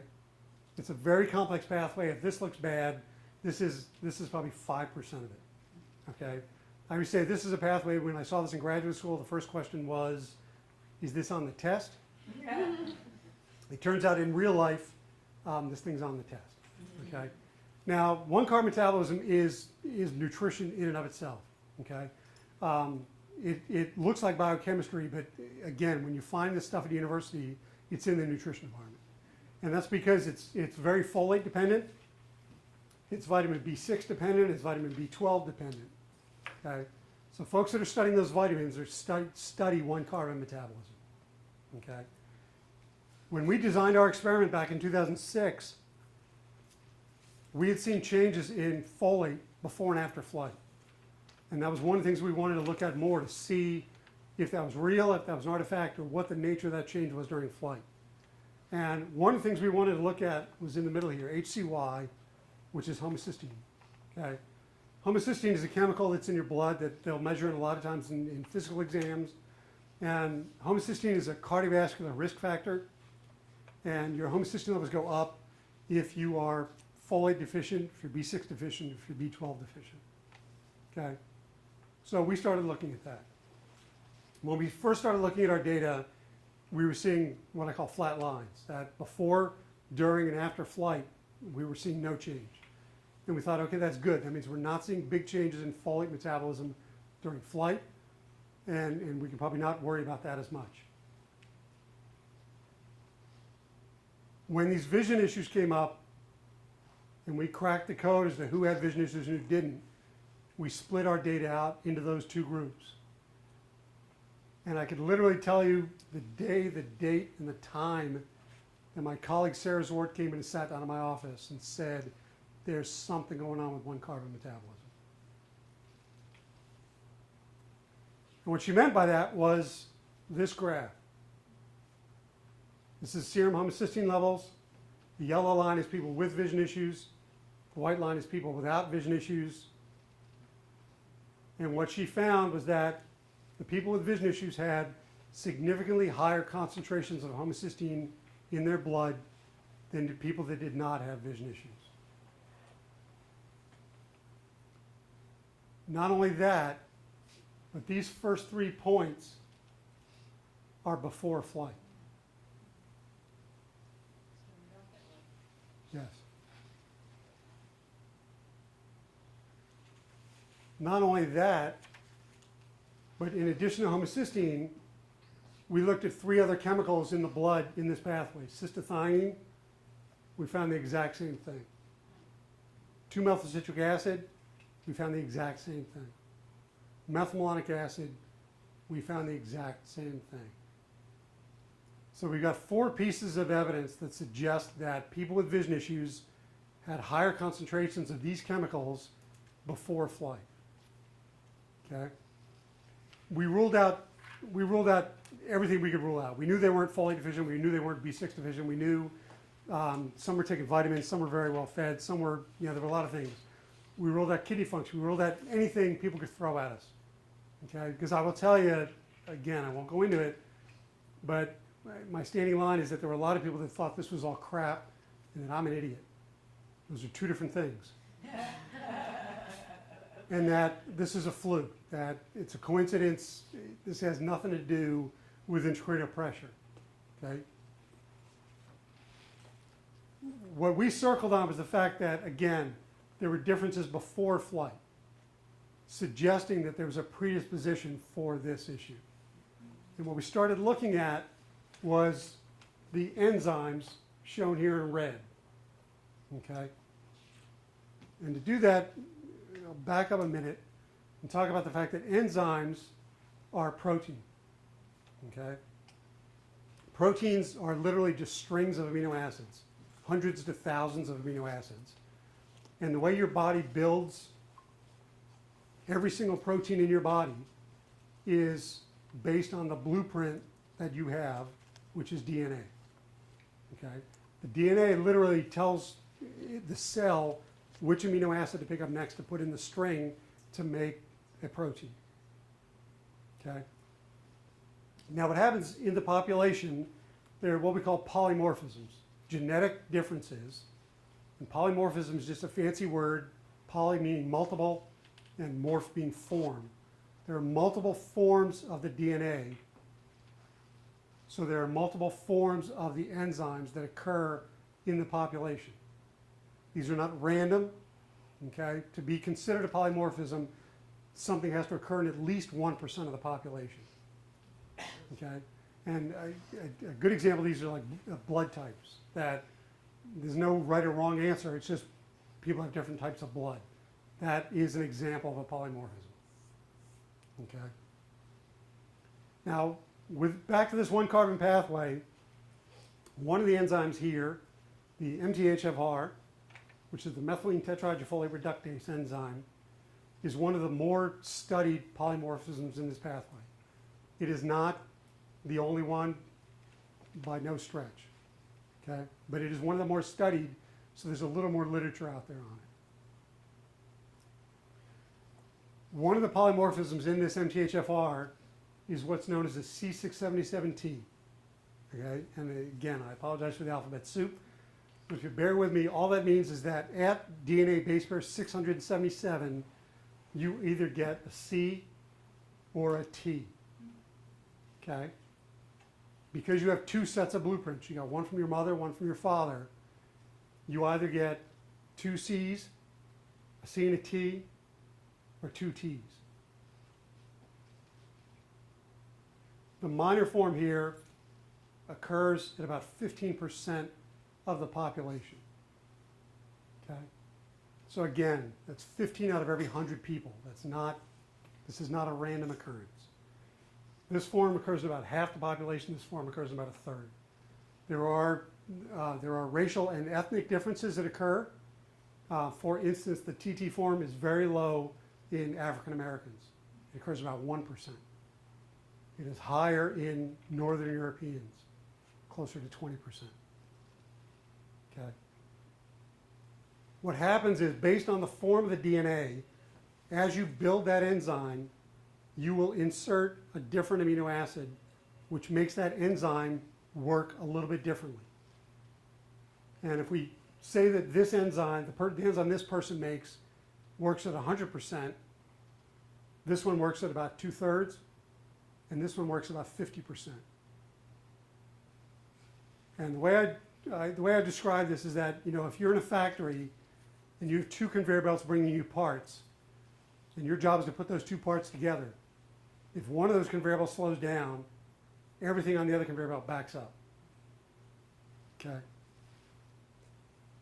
That's what we maintain is happening here. That if you have the minor form of this polymorphism, for example, this interconversion slows down, which will lead everything else to back up, which is why we're seeing higher concentrations of these chemicals in the blood of these astronauts. So we proposed a follow-on study to look at 5 of these polymorphisms. We picked 5 because we needed to pick as small a set as we could, because this was NASA's first ever look at individual genetic data. And frankly, we weren't sure the IRB was going to let us do it. We weren't sure the crew was going to go along with it. And our colleagues told us that, you should look at hundreds of polymorphisms in this pathway. And we said, look, that ain't happening. Pick your best 5. So we picked 5. We wanted to look at an expanded set of biochemistry. We wanted to look at vision and related data. Okay.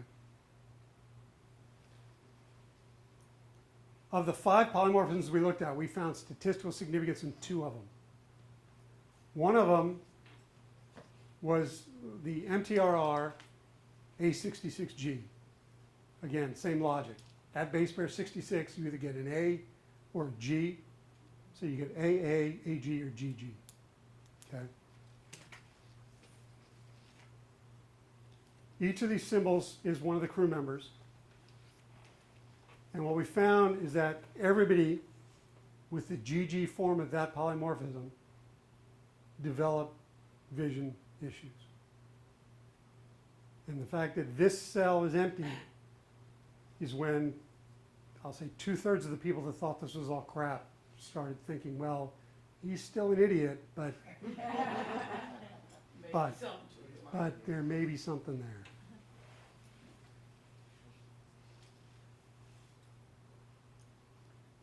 I won't go into this, but we broke this down a little bit further, looking at, instead of the last year I was glommed together vision issues.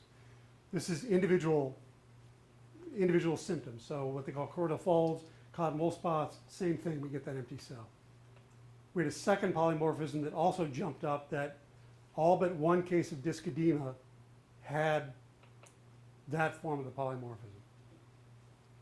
And what we maintain is that we've documented a genetic predisposition for some astronauts to develop these ophthalmic issues.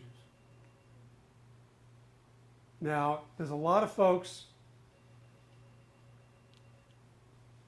this is the graph I showed a moment ago, that had vision issues that didn't have that form of the polymorphism. So this isn't a smoking gun. This isn't aha, that's the only one. Okay. What we now need to do is step back. And one of my colleagues said, just because we found a quarter under the street lamp we were looking under doesn't mean there's not a silver dollar out in the dark. And what we've proposed is to go look beyond the 5 polymorphisms we did, and to now go look at literally 523 of them to see if we can characterize these individuals and get a better handle on how this works. Okay.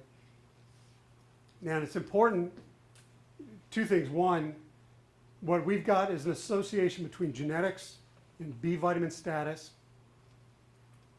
and vision issues. We do not know what the mechanism is. We don't know what it is about individuals with those genetics that's causing them to end up with vision issues. And that remains the $1 million box. Okay?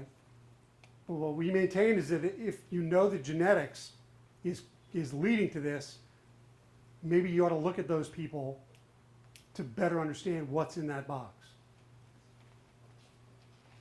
Have you seen in the general population that people with the same polymorphism have vision issues too, or higher population? I'll sort of get to that. And if I don't, come back, hit me again. So, as we characterize this, there's a number of factors listed here in the middle that astronauts with vision issues are either have or are believed to have. Okay? Higher homocysteine, higher incidence of these 1-carbon polymorphisms, elevated intracranial pressure, higher incidence of white matter hyperintensities, thicker retinal nerve fiber layers, altered androgens, testosterone, and altered carbohydrate metabolism. Okay? We've actually measured those bottom 2. Okay? So this is how VIP looks, if you will. Again, I give full credit to my colleague Sarah Zwart. As we were looking to write this up, and she was reading the literature trying to write the discussion section of the paper, she came across a clinical population that has all of those same characteristics.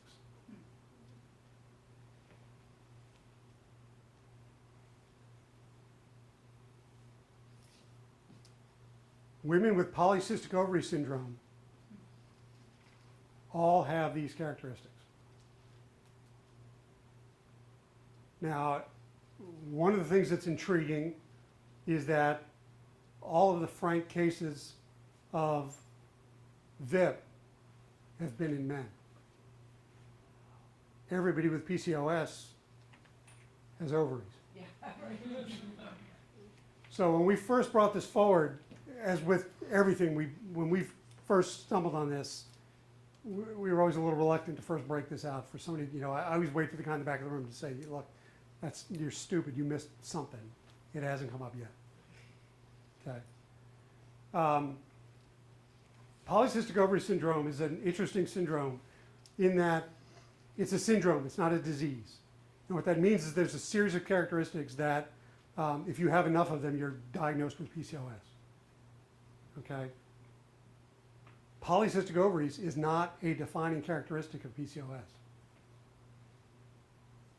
And in other words, 80% of the women, only 80% of the women with PCOS actually have polycystic ovaries.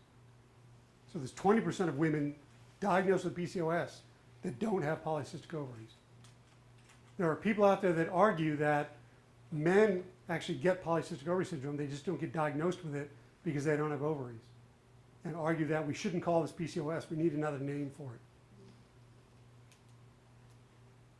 We have argued that women with PCOS might be the analog population that we need to study to figure out what's different about them, that I maintain if we were to fly them in space, they would all develop VIP.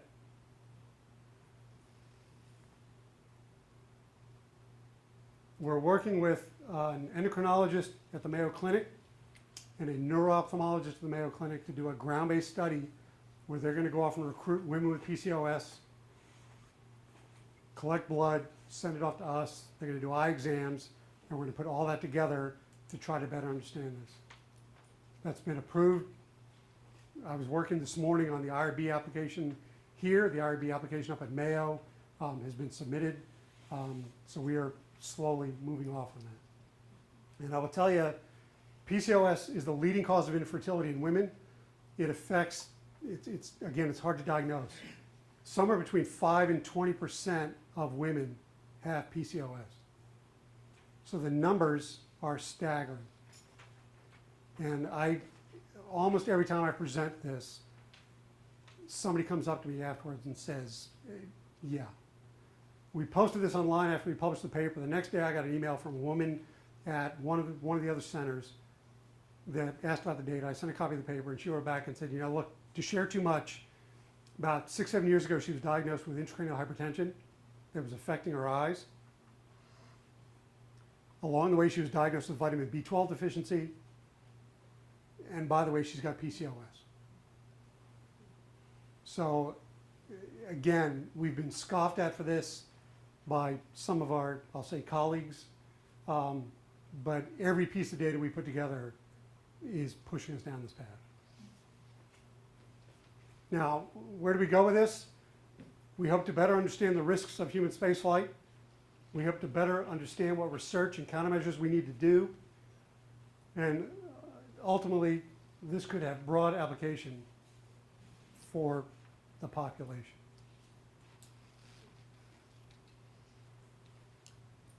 And obviously, and I should need to tell you folks that we're obviously driving towards a very small number of people that fly in space, but the implications for those on Earth, virtually everything we do has some implication. Some things have more profound implications. And with that, I thank you for your time and patience. We have published a few things over the years. You can download copies of all of these at the website listed there. The two read sort of like encyclopedias. The one on the right is an outreach book that we built for middle school age kids. This one's, I would say this one's the same as the other ones, it's just got better pictures. This one is also an iBook version of, so if you go to iTunes and search Space Nutrition, I'm pretty sure this is the only thing that comes up. And with that, I have 1 minute and 48 seconds left before Janice gets the hook. I thank you again, and we're happy to try to answer any questions.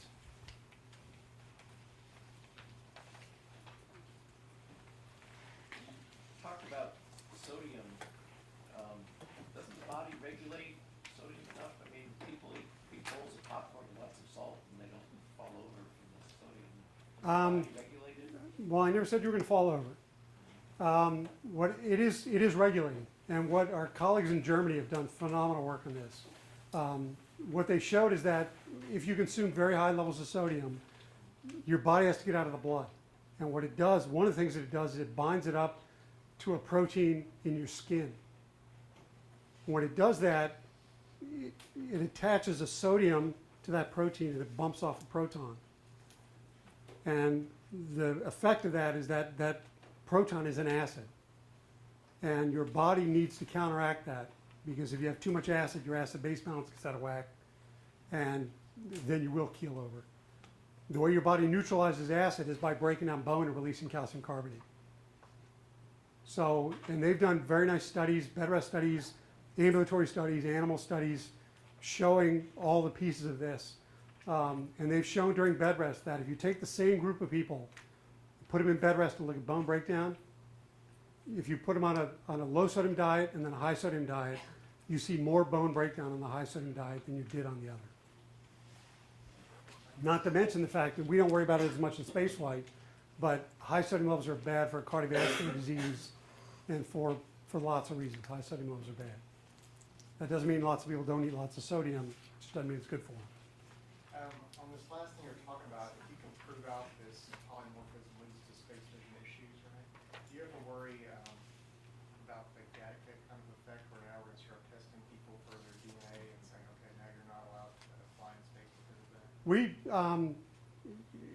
We're cognizant of that. We're very aware of that. I wouldn't say I'm worried about that because of the controls we have in place. When we went to the crew and said, look, we want to do this study, there's a very thick line between research and medicine.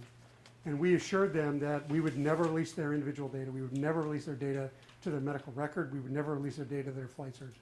So that by participating in our study, there was virtually no, I can't say no, there was virtually no risk that we would release their data.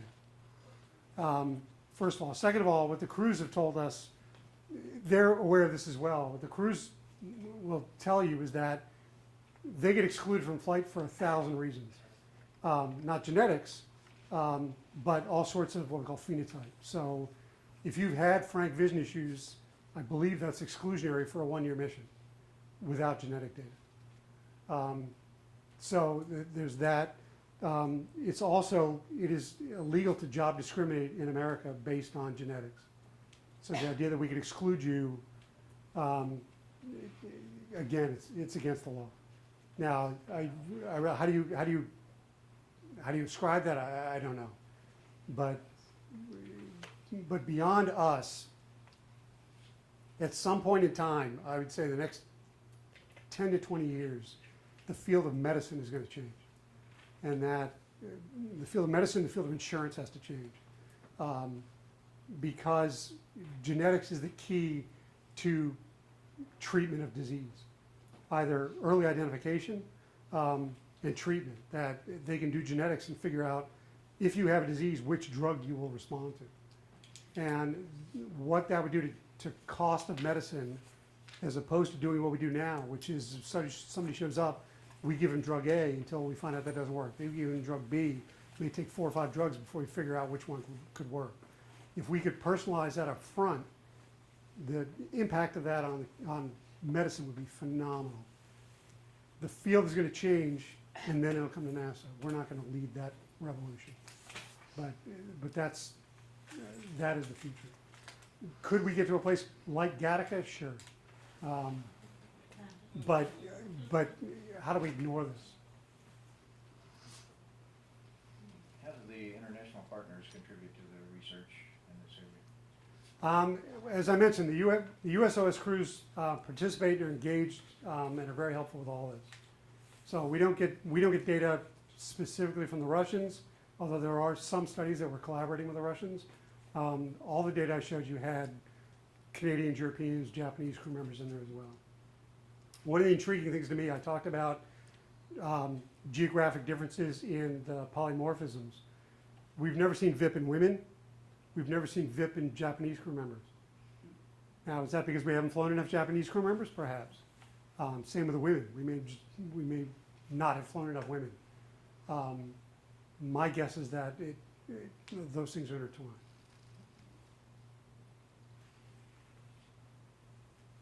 Anybody else?